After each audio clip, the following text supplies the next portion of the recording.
En 1966, après le départ des colons britanniques, le Botswana était le deuxième pays le plus pauvre au monde. Le pays ne comptait que 22 universitaires, 8 établissements scolaires pour tout le territoire national, vous imaginez bien, et presque pas d'infrastructures hospitalières. Les colons britanniques sont quasiment enfuis de ce pays après les indépendances, le surnommant au passage Bechuanaland, le pays où rien ne se passe. Aujourd'hui, plus de 50 ans après son indépendance, le Botswana est souvent surnommé la Suisse de l'Afrique. Ceci grâce à son impressionnante croissance économique sur plusieurs décennies et aussi grâce à sa stabilité politique impressionnante pour une nation africaine. Dans cette vidéo, nous parlerons du plus grand miracle économique d'Afrique tout simplement. Rien que ça. Ce type d'histoire qu'on ne brandira pas dans tous les médias. Bienvenue sur Nouvelle Économie. Ici on décrypte les grands enjeux économiques de l'Afrique.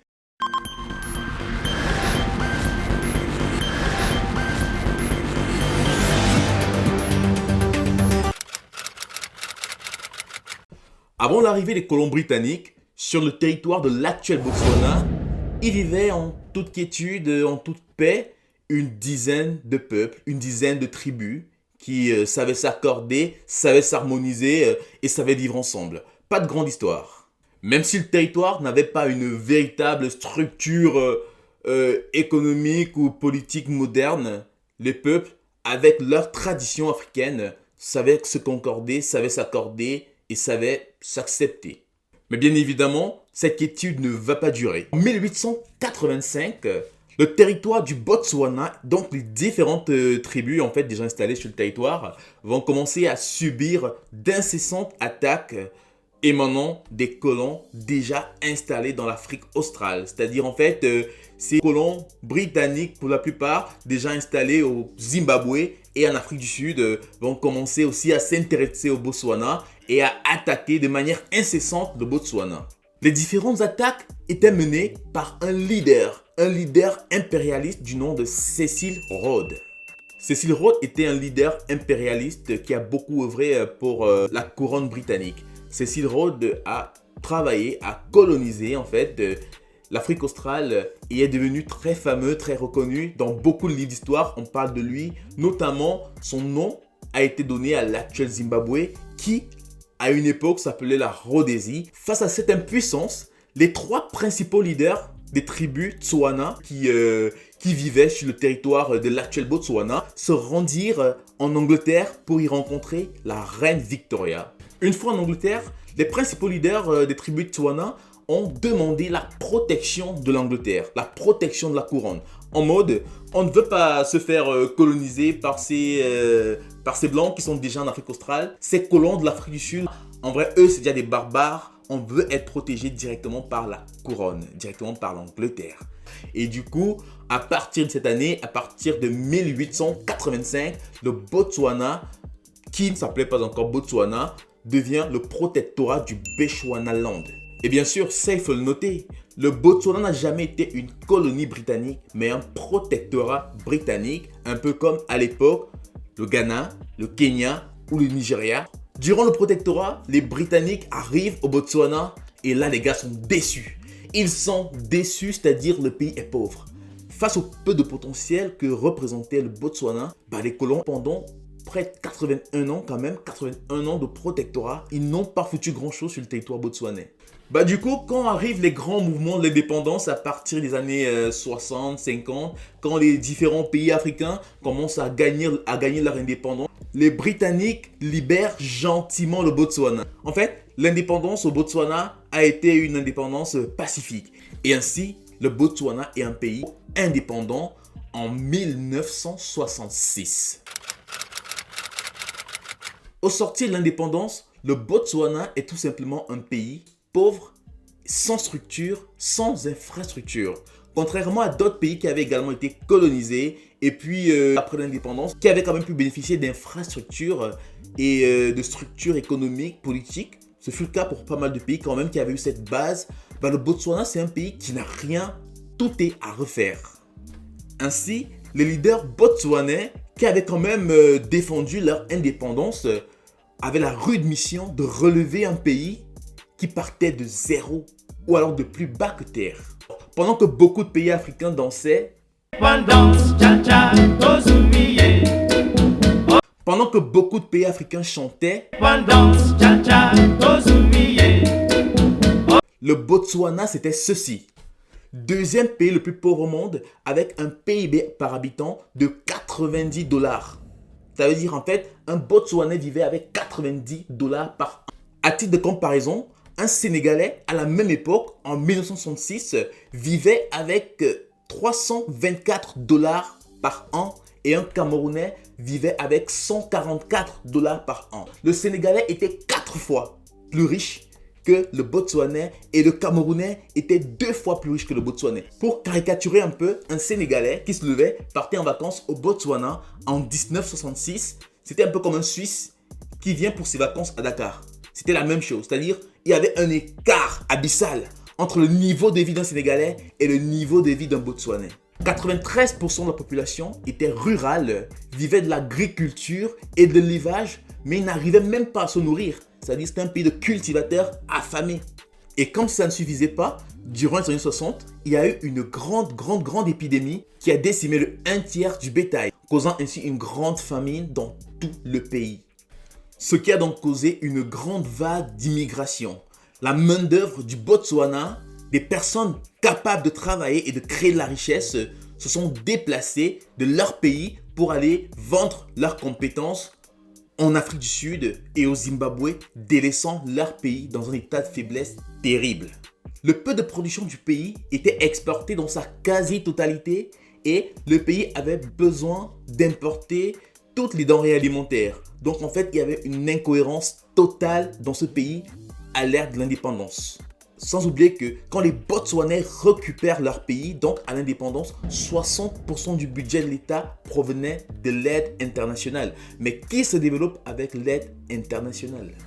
De plus, les terres du pays n'avaient quasiment aucun potentiel, car 80% du territoire était couvert par le désert du Kalahari. Les terres étaient principalement arides et pas du tout propices à la plupart des cultures agricoles. Sans oublier les périodes incessantes de sécheresse qui décourageaient même les cultivateurs et les entrepreneurs. L'abattoir national Botswana Meat Corporation était la seule industrie structurée par les colons. C'était le seul secteur structuré à l'époque. Pour le reste, niet. Le pays ne disposait que de 12 km de routes pavées. C'est-à-dire en fait, un matin tu te levais, tu marchais 12 km et tu avais fait en fait tout le territoire pavé, tout le territoire bitumé du pays. Et en termes de ressources humaines, le pays ne comptait que 22 universitaires et quelques centaines de citoyens qui avaient un niveau collège, un niveau secondaire.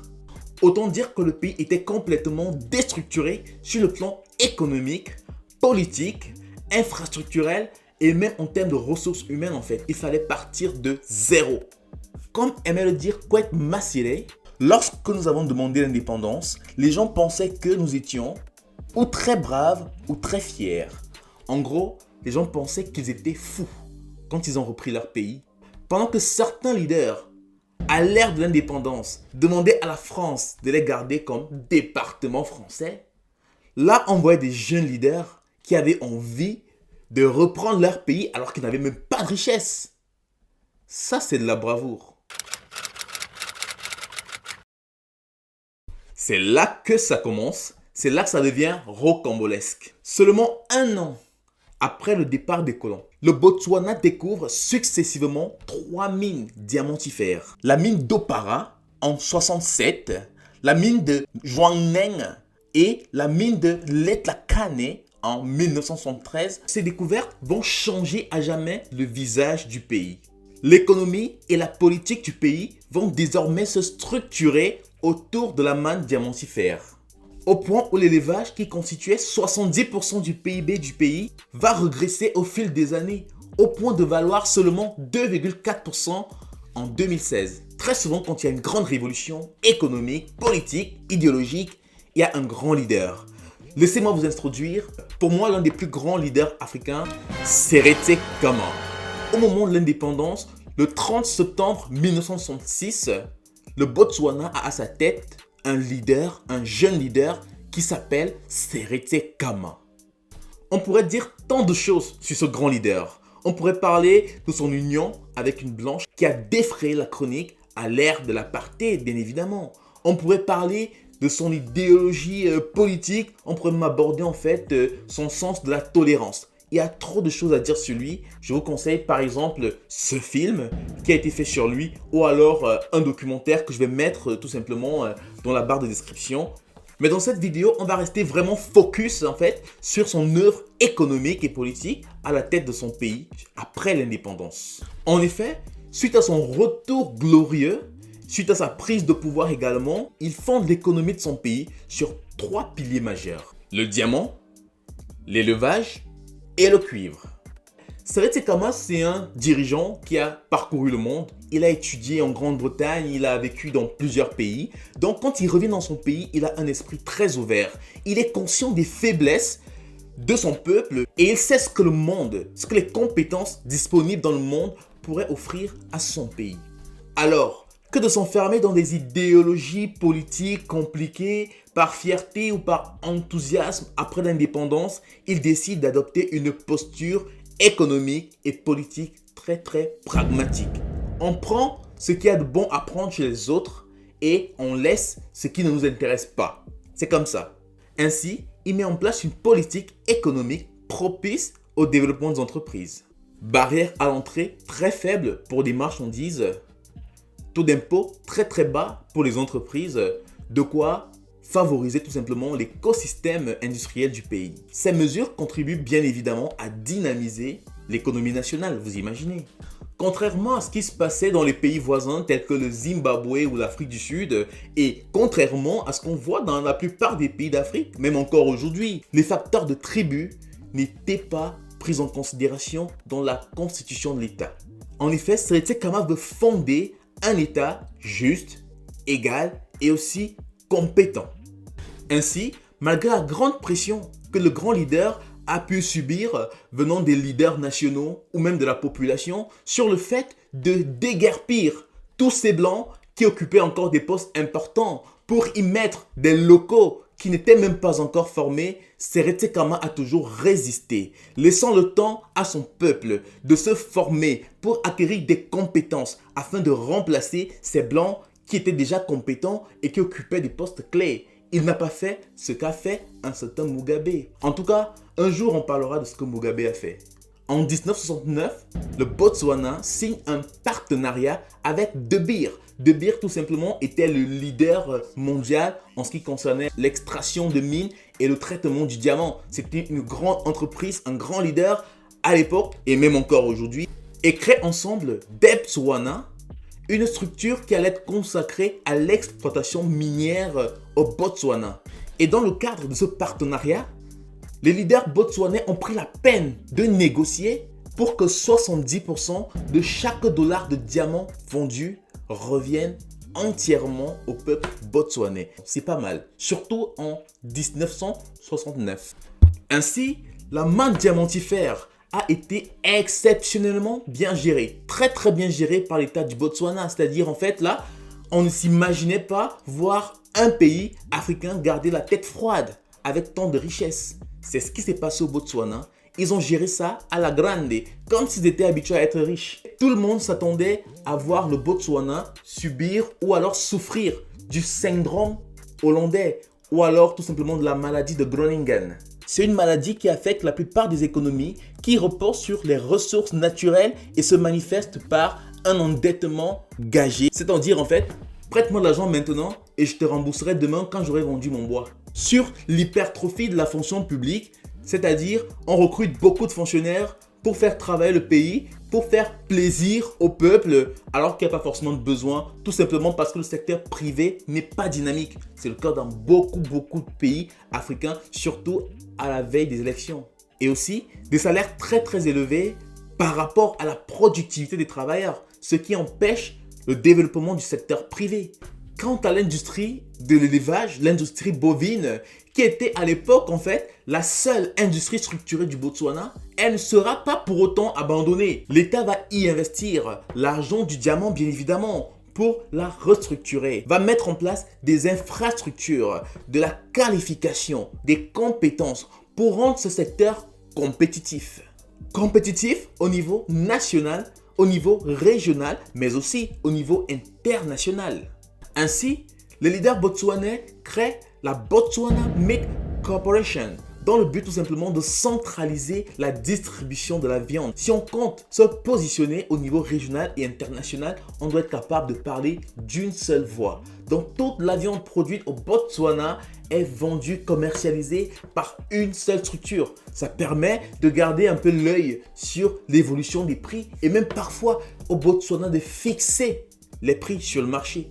Après toutes ces mesures exceptionnelles pour un pays d'Afrique, le Botswana connaîtra une ascension économique sans précédent à partir des années 70. Car seulement 7 ans après l'indépendance, le pays connaîtra une croissance record de 125%. 125% de taux de croissance économique.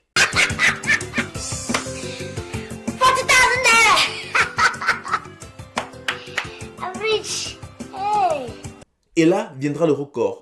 Entre 1965 et 1993, le Botswana va connaître une croissance économique moyenne de 10%, à 2 chiffres. En fait, pour caricaturer, chaque année, pendant cette période, le Botswana avait à peu près 10% de croissance économique. Extraordinaire. Cette performance classe le miracle économique botswanais devant le miracle économique sud-coréen et même devant le miracle économique singapourien. C'est les chiffres qui parlent. Mais bien sûr, cette croissance économique n'aurait pas duré 30, 40, 50 ans sans bien évidemment une structure politique forte. C'est là où le bas blesse souvent en Afrique. Sur ce plan, le Botswana est reconnu mondialement comme un excellent élève tant au niveau africain qu'au niveau mondial. En termes de stabilité politique, le Botswana a son mot à dire. Le multipartisme y est établi peu après l'indépendance. Le pays n'a pas connu de guerre tribale majeure de son histoire après l'indépendance. Pas de génocide, pas de coup d'État, car depuis son indépendance, l'alternance au pouvoir a toujours été fluide, démocratique. Bref, on est vraiment loin de ce qu'on connaît dans la plupart de nos pays africains. Ajoutons à cela une transition pacifique à l'ère de l'indépendance. On se retrouve avec un pays très calme, très stable, qui n'a pas connu de grands remous dans son histoire politique récente. De nos jours, au Botswana, le diamant constitue 80% des exportations du pays pour 30% du PIB. En effet, c'est le deuxième plus grand producteur de diamants au monde avec 30 millions de carats produits en 2020, surplanté de peu par la Russie qui a produit durant la même période environ 40 millions de carats. Aujourd'hui, le Botswana a un PIB par habitant de 7 596 $. Et rappelez-vous de la comparaison. En 1966, un Sénégalais, par exemple, avait 4 fois plus de richesses individuellement qu'un Botswanais. Aujourd'hui, tandis que le Botswana a un PIB par habitant de 7 596 $, un Camerounais vit en moyenne avec 1475 $. Et un Sénégalais vit en moyenne avec 1361 $. Ça veut dire tout simplement que le Botswanais aujourd'hui est à peu près 5 fois plus riche que le Camerounais ou que le Sénégalais. Tandis qu'il y a 50 ans, le Camerounais était 2 fois plus riche que le Botswanais et le Sénégalais 4 fois plus riche. C'est pour faire comprendre en fait quelle est la trajectoire que ce pays a suivie. En outre, le train de vie du gouvernement botswanais est modeste. On n'a pas une présidence exceptionnelle, les ministères ne sont pas fous, le parlement est assez simple. En fait, le train de vie ne présente aucun faste. On fait ce qu'il faut, comme il faut, pas plus, pas moins. Malgré 55 ans de manque diamantifère, la gestion des ressources du pays est restée très prudente. Et par conséquent, aujourd'hui, le Botswana a tout simplement une main-d'œuvre qualifiée et aussi des ressources financières importantes pour un pays d'Afrique. Et toutes ces performances nous font oublier que le Botswana, c'est un pays enclavé. C'est un pays qui n'a pas accès à la mer. C'est un pays qui n'a pas de port. Donc, pour tout ce qui est importation et exportation, le Botswana dépend de ses voisins, notamment de l'Afrique du Sud. Ceci est un frein, mais ce n'est pas un frein qui empêche au Botswana d'aller de l'avant. Le Botswana demeure Un pays africain qui doit relever des défis importants, très importants, tels que la diversification de son économie, l'assainissement des finances publiques, c'est-à-dire, aller encore plus loin, et la réduction du taux de chômage qui s'élève quand même à 26% au Botswana. C'est énorme. Mais si on me demande, après tout ceci, pourquoi le Botswana a connu une telle trajectoire, je pourrais citer tant d'éléments, mais j'aurai la modestie de vous présenter cette citation. La colonisation britannique n'avait en rien altéré cette tradition précoloniale à la fois inclusive et contraignante à l'égard des élites politiques. En effet, le Botswana, vu qu'il n'avait aucun intérêt, vu qu'il n'était pas très intéressant pour les colons, ces derniers n'ont pas détruit la structure traditionnelle du pays.